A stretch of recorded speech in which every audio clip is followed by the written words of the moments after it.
5 minutos del Espíritu Santo. 26 de junio.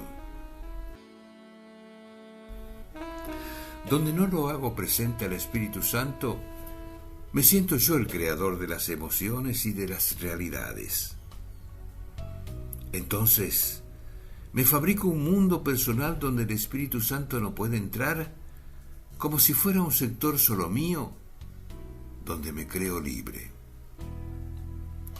Pero no me doy cuenta de que si lo aparto a él de algo, allí terminará entrando la debilidad, la muerte y el fracaso, porque solo de él viene la vida. Esa falsa libertad no es más que una esclavitud que me arrastra a la muerte. Lo que vivo fuera de su presencia de amor, poco a poco se va convirtiendo en fuente de dolor, ansiedad, desgaste y cada vez brinda menos la felicidad de antes.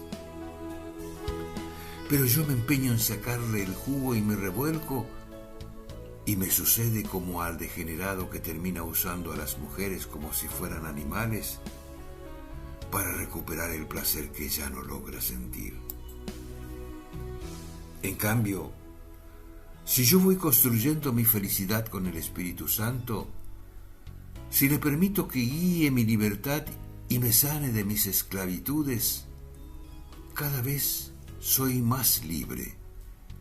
Cada vez puedo ser más dueño de mi vida sin que me dominen las tristezas ocultas, las angustias sin sentido, los nerviosismos, los cansancios, las necesidades obsesivas, etc. Cardenal Víctor Manuel Fernández.